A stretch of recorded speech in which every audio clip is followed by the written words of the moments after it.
torn up families all over the country. And whenever I see that, I say to myself, I just saved 25,000 lives. I will say that there are very few boats traveling on the water right now.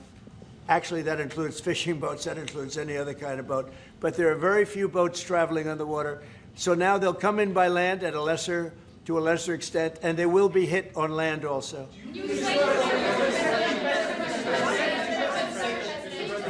Go ahead, in the back, please. Do you have legal authority if they do come? Yes, we do. We have legal authority, right? We're allowed to do that. And if we do by land, we may go back to Congress. But we have, this is a national security problem. They killed 300,000 people last year, these drugs coming in. They killed 300,000 Americans last year, and that gives you legal authority. We have a national security, really, I will say this. When you look at the people we're dealing with, and we know them, we know the people coming in, we know the boats, we know everything else, we're allowed to do it. It's in international waters. If we don't do it, we're going to lose hundreds of thousands of people. Now, they'll be coming in by land a little bit more because they're not coming in by boat anymore. There are no boats in the water. There are no more boats. We know the boat almost immediately. You know, it's pretty unusual when you see somebody with a fishing rod and 5 engines on the back of the boat. You know, you don't need that to go fishing. Wait. And we will hit them very hard when they come in by land. And they haven't experienced that yet, but now we're totally prepared to do that. We'll probably go back to Congress and explain exactly what we're doing when we come to the land. We don't have to do that, but I think, Marco, I'd like to do that. You may respond to that if you want. Yeah, well, I mean, the question is, bottom line, these are drug boats. If people want to stop seeing drug boats blow up, stop sending drugs to the United States. But does it matter if it's in the United States? Well, these are all in international waters. The boat. Do a strike in the United States, or if Northern Well, that's a different matter. Now you're talking about a law enforcement matter. In this particular case, there are people traveling on international waters headed towards the United States with hostilities in mind, which includes flooding our country with dangerous, deadly drugs. And they're going to be stopped. And that's what's happening. And in the case last week, you saw there was a submarine. It was a submarine. It was a submersible. That's a drug boat all the way through. We know what these boats are. The president just said it. We track them from the very beginning. We know who's on them, who they are, where they're coming from, what they have on them. You know, if you're running drug boats, you're in grave danger. And drug usage is way down. And drug usage coming from the sea, they call it ocean drugs, a little term that they use, the ocean drugs, is very close to non-existent right now. I wouldn't want to be in one of those boats heading away. You know, they're driving happily to destroy the lives of people, and they end up, that's the end of them. So the ocean drugs and the sea drugs, drugs by sea they call it also, that's almost down to nothing, as you can imagine. So they continue to come in by land at a little bit less because they see something is going to happen. They don't like it. They see something, and they're right. Something very serious is going to happen. The equivalent of what's happening by sea. And we're going to Congress just to tell them what we're doing, just to keep them informed. But we have to do it for national security. We have to do it to save lives. Secretary Bessent said that Vladimir Putin had not been honest and forthright in his talks with you. Just wondering if you could tell us a little bit more about your feelings about that. And also, if I may, to Mark Rutte, just your thoughts on whether Ukraine should get tomahawks. Thank you. Well, I think that in terms of honesty, the only thing I can say is every time I speak with Vladimir, I have good conversations, and then they don't go anywhere. They just don't go anywhere. So in that sense, but no, look, he's fighting a war. He's in a war. That's two very competent sides, and that's the way war is. You never know with war, but I would say that it's time to make a deal. A lot of people are dying. You know, they're not Americans, but they're people. They're souls, and they're dying by the thousands, worst since World War II, and we really should stop it. And to your other question, yes. Yeah, please. Sorry, to your other question, this has been consistent from this president when we first met again after your re-election in Mar-a-Lago in November. You said we have to stop the killing. This is close to your heart, yeah. And this is your vision. That's why this war needs to end. When it comes to tomahawks, whatever system, it's up to individual nations to decide whatever they want to supply to Ukraine. NATO doesn't take a position, but I can assure you this. When the president called me in July and said, we want to, again, send weapons into Ukraine, paid for by our allies, the Canadians and the Europeans. That was an important moment. And that is now taking place, and the ambassador, myself, we're working hard at this. Already a couple of $1 billion of weaponry into Ukraine from the US, paid for by allies. So I'm not going to comment on about the tomahawks, but when it comes to the US and all the support for Ukraine, it is there and it is close to the president's heart, and I know this. I will say this, and Mark can say it better than anybody. The European nations and Canada have really pulled together, and it's beyond even that. I mean, it's really beyond that. I was with the Australians and New Zealanders, Right. Japan, they all If you want to help. really add them up, we could really add them up. But NATO, basically, European and Canada and a lot of other nations, they've really band together. They are not happy about what's happening with Russia and Ukraine. They're not happy at all. Neither am I. Mr. President. Jeff? Sir, just changing this topic slightly, I see you've got the Yeah. model of the White House and the ballroom. Many people were surprised the entire East Wing is being demolished, because you had said initially that the ballroom would just touch Yeah. or would not Well, touch certain it. areas What are being, happened? yeah, Can you tell us what certain happened? areas are being left. We determined that after really a tremendous amount of study with some of the best architects in the world, we determined that really knocking it down, trying to use a little section. The East Wing was not much. There was not much left from the original. It was over the course of 100 years, it was changed. The columns were removed, and it was a much different building. Then a story was added on in 1948, 1949. There was a story added on, which was not particularly nice. And the building was very, very much changed from what it was originally. It was never thought of as being much. It was a very small building. And rather than allowing that to hurt a very expensive, beautiful building that, frankly, they've been after for years. You have that. I brought these along so people could see, but it's, there's a relative, nobody's actually seen anything quite like it. I think it'll be one of the great ballrooms anywhere in the world. It's about $300 million. It's set to do many, many things, including meetings of foreign leaders, including the honoring of foreign leaders. You can see this. This is a plan. If it's got tables so that you honor a foreign leader, we have a proper space. Right now, we have a space that with tables holds about 79 people.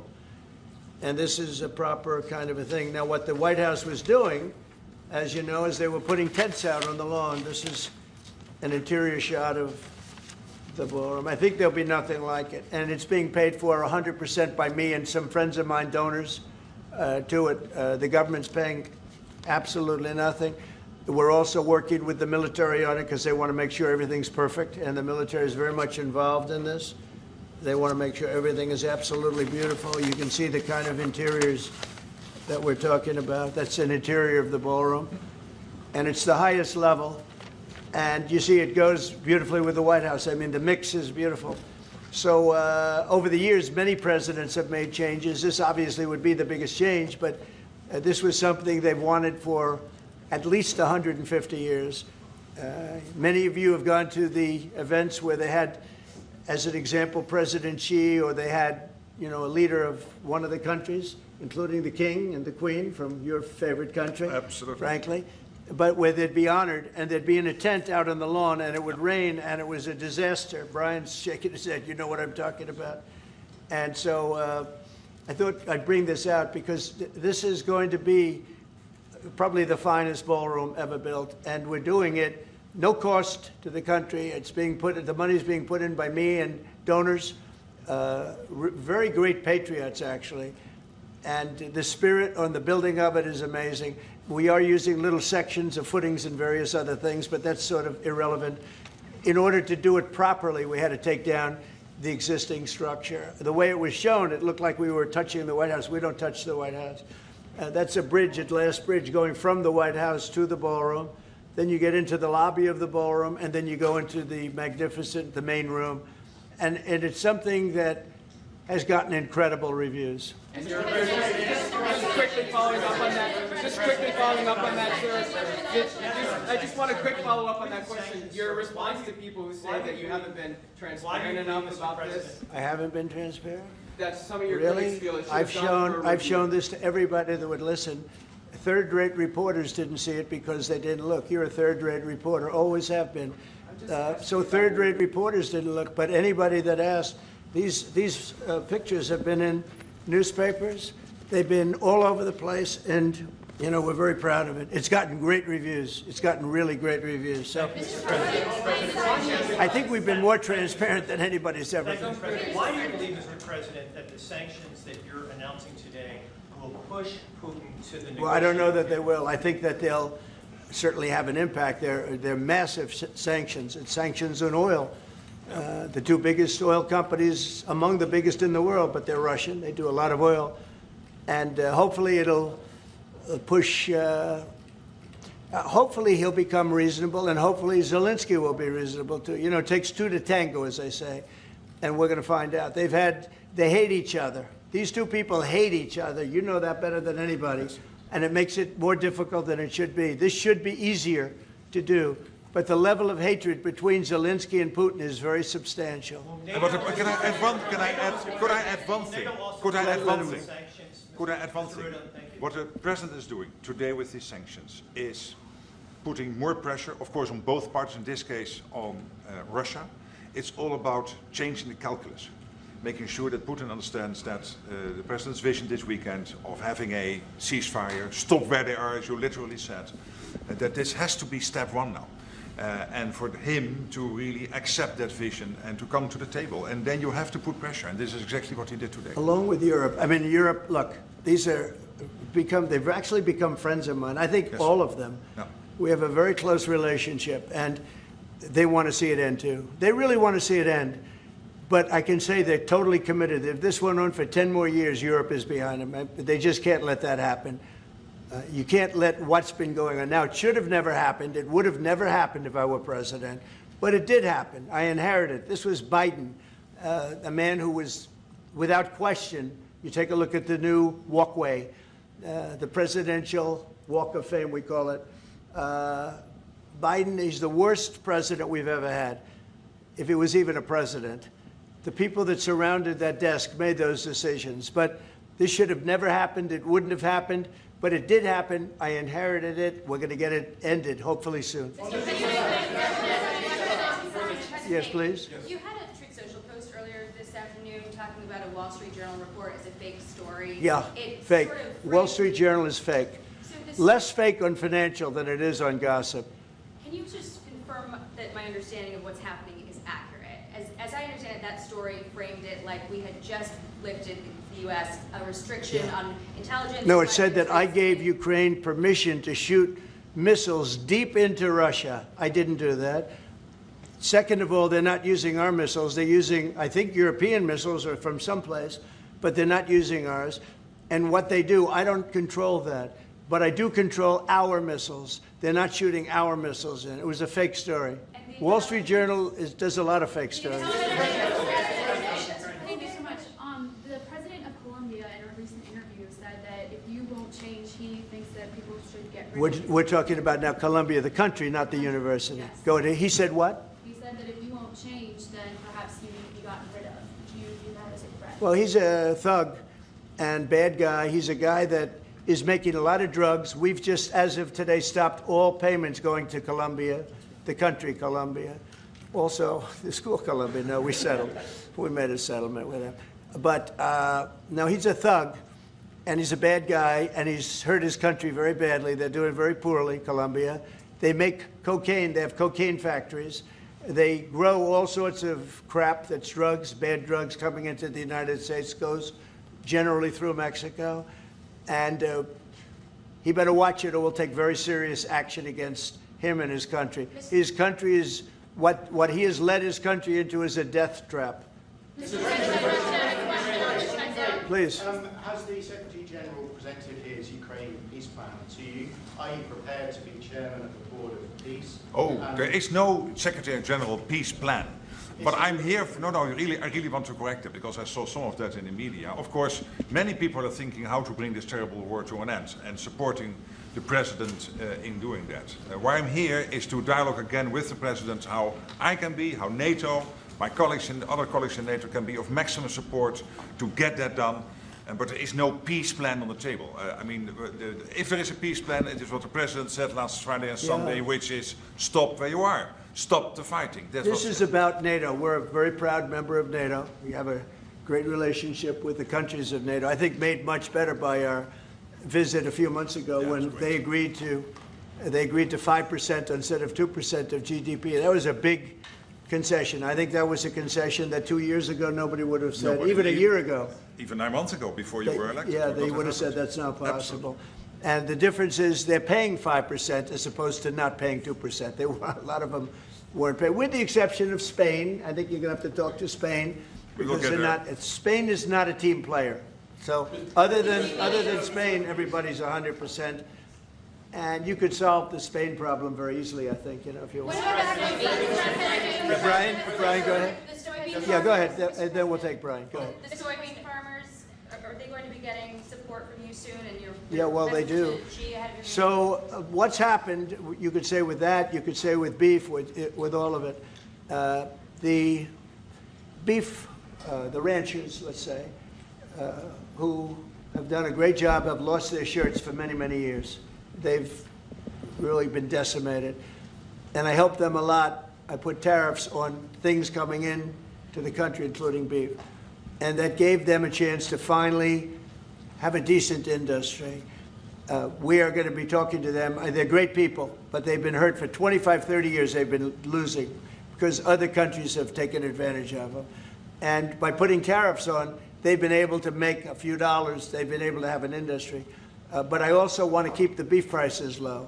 So I'll be talking with the ranchers, and I'll be speaking with a lot of different people, including Scott and Howard, and we'll do something. Because prices are way down in our country. Energy is way down. I think you're going to see $2 gasoline very soon. I see that it's $2.50 in a lot of places, $2.50. We were heading to $5, $6, and $7.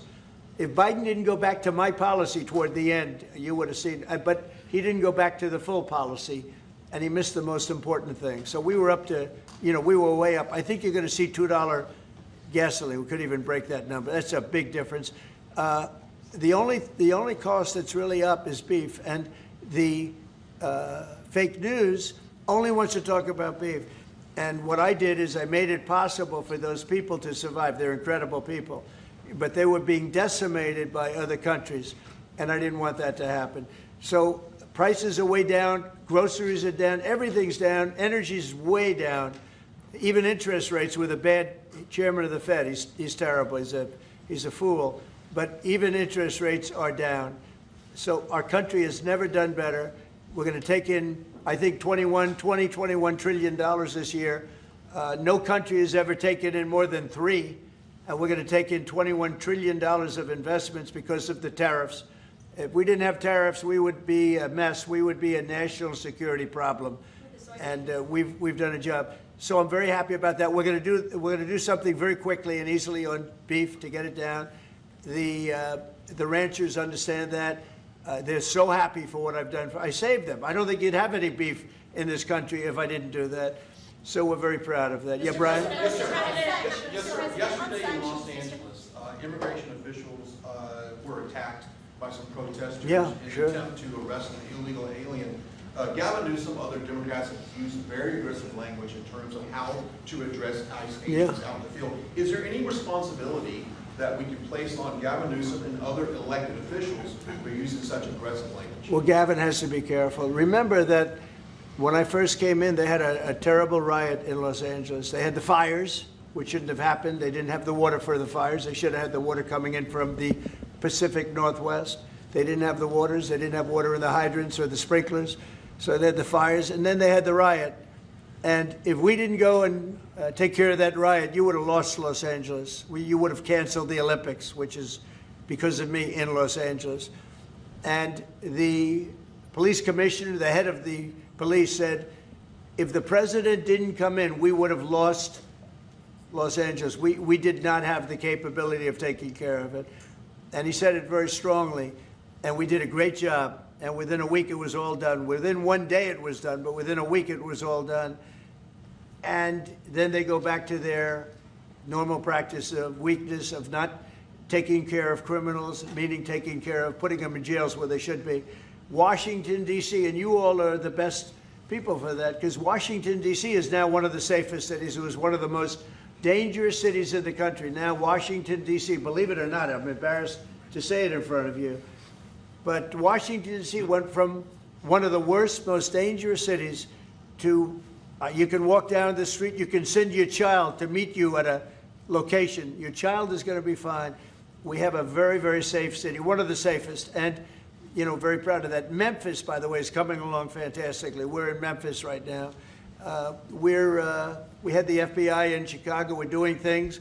We haven't served Chicago yet. When we do, Chicago will be very quickly a very, very safe city. But if you look at what's happening in Memphis, it's great. But you got to look at Washington. People are coming up to me, people that work in the White House, they're saying, "Thank you, sir." And I immediately know what they're thanking me about. It's thanking, they can walk to work. They would never walk to work a year ago. They can walk into work and they feel safe and secure, and it's beautiful. And I'll tell you what, it's really an honor to add that great ballroom to the structures in Washington. It's going to be one of the great ballrooms of the world, and I think it's going to be something you're all going to be very proud of. Mr. President, as it relates to your meeting that's coming up with President Xi, what do you hope comes out of that meeting? What deliverables come I think we'll make a deal. I think we're going to make a deal on the rare earth is the least of it. Look, the tariffs are much more powerful than the rare earth. The rare earth is a disturbance, but there's a lot of rare earth around. I'll tell you, I've had more calls on rare earth. We've got it. Everybody's. We'll make a deal on, I think, everything. I think we're going to make a deal on soybeans and the farmers. I think we're going to make a deal on maybe even nuclear. You know, President Putin in his call mentioned to me about nuclear, where we do a de-escalation, and I'm fine with that. I think it's good. I think it's a very appropriate thing. We have the most nuclear weapons. Russia's second. China is actually third by a long way, but they'll be even within 4 or 5 years. Too many.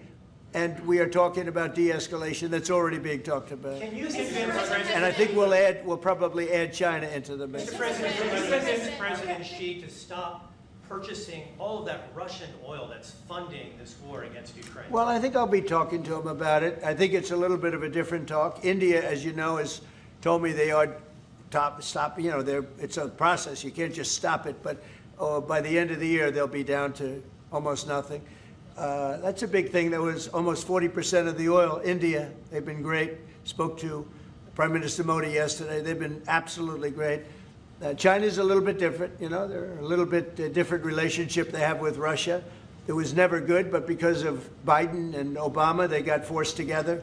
They should never have been forced together, but they're a little bit forced. But they're by nature, they're not. They can't be friendly. They can't be friendly. By nature, they can, I hope they are friendly, frankly, but they can't be. You should not have forced Russia and China together. And Biden did that, and Obama did that. They forced them together because of energy, because of oil. And so they are closer than they would normally be. I think I'll probably be talking about it. What I'll really be talking to him about is how do we end the war with Russia and Ukraine, whether it's through oil or energy or anything else. And I think he's going to be very receptive. He would now like to. I'm not sure that he did at the beginning. He would now like to see that war end. Do you think Xi plays an important role, Mr. President? Do you think Xi plays an important role in terms of inserting himself and convincing Putin, who he speaks to regularly, to stop the war? Yeah, I do. I think he can have a big influence on Putin. I think he can have a big influence on a lot of people. Look, he's a respected man. He's a very strong leader of a very big country. Yeah, I think he can have a big influence, and we will certainly be talking about Russia, Ukraine. Mr.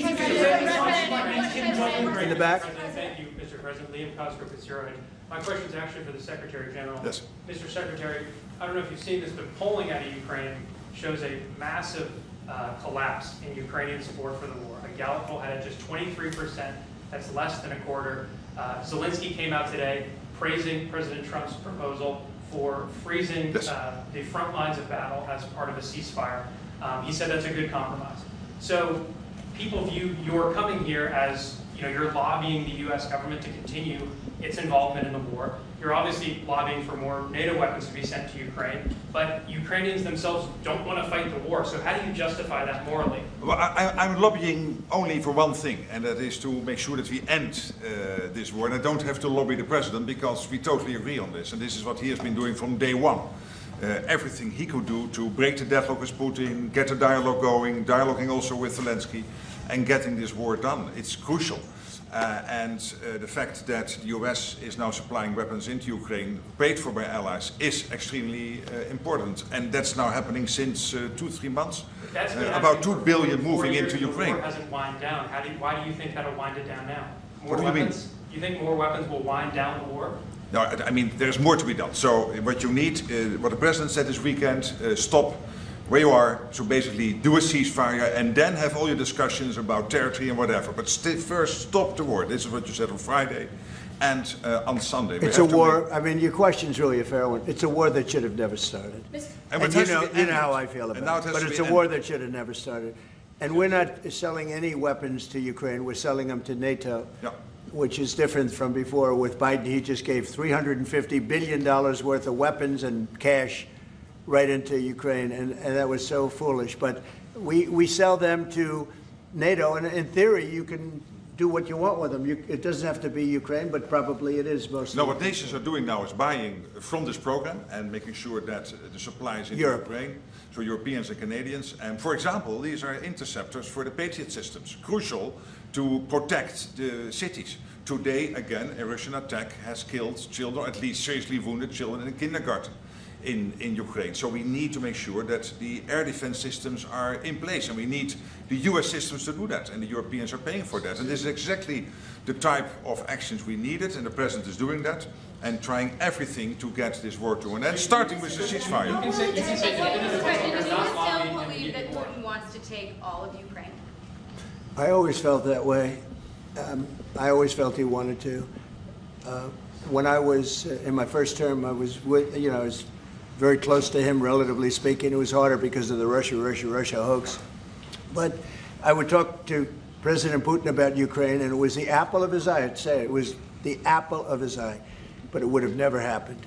He knew the consequences were too great. When we had a rigged election and all of a sudden I wasn't there, he said, wow. I think he looked at Afghanistan, how horribly that was handled, so stupidly. And I think that really gave him a little additional, incentive. I always felt he wanted the whole thing, not a piece of it. But I think now he's willing to negotiate a little bit further, and I think he's willing to make a deal. We'll see. Mr. President, we don't want him. We don't want him to have the whole thing. Mr. President. Go ahead, please. Thank you, Mr. President. You have this big tariffs case before the Supreme Court. It's November the 5th. Yeah. You suggested that you might actually show up to the Supreme Court. Yeah, I'd like to. I think it's one of the most important decisions we'll ever have from the Supreme Court. With tariffs, we're a strong, sound country. We're a nationally secure and internationally secure country. We're a very rich country. Without tariffs, it's a slog for this country, a big slog. I think it's one of the most important decisions in the history of the Supreme Court. And I might go there. I really believe I have an obligation to go there. We are doing so well as a country right now because of tariffs. And you have to understand, tariffs have been used against us for many years, decades. And just slowly but surely hurting our country so badly. That's why we owe $37 trillion. We owe that because other countries have taken advantage of us over many, many decades, And now we're a rich country. We're taking in money like we've never done before. Without tariffs, that would not be happening. And also, I solved, as you know, 8 wars. Of the 8, 5 of them, maybe even 6 of them, are because of tariffs. The threat of tariffs on these nations, if you want to fight, that's okay. India and Pakistan. If you want to fight, that's okay. But you're going to pay tariffs, and they're going to be very substantial. And we're in the midst of a trade deal. And they said, we don't want to do that. 2 days later, they call up, and they're not going to fight anymore. They have peace. But I've done that out of 8, I would say 6 times, 5 times, 6 times. Tariffs are vital to this country. And tariffs have been used against us by China, by every other country. and all we're doing is using them to negotiate fair deals. And as you know, we made a fair deal with Japan. We made a fair deal with all of Europe, the European Union. We made a fair deal with South Korea. These are countries that were taking so much money away from us, not sustainable. And now we're taking in hundreds of billions and even trillions of dollars. If this country is not allowed to have tariffs, if this country is not allowed to have the President of the United States negotiate on behalf of it with tariffs, we are put in a position where we're going to be a third world country. We can't let that happen. I think it's the most important case that we're going to have for many, many years to come. One of the most important cases we've ever had. With tariffs, we're a rich, secure country. Without tariffs, we're a laughingstock. We'll be a laughingstock. And I don't want to have anything to do with that. Thank you very much. Thank you. Thank you. Thank you very much. Thank you, press. Thank you, press. Thank you. Thank you, press. Let's go. Thank you, press. Keep going. Keep going. Hey, guys. Let's go this way. We're going. I'm going. I'm going. I'm still going. I'm still going.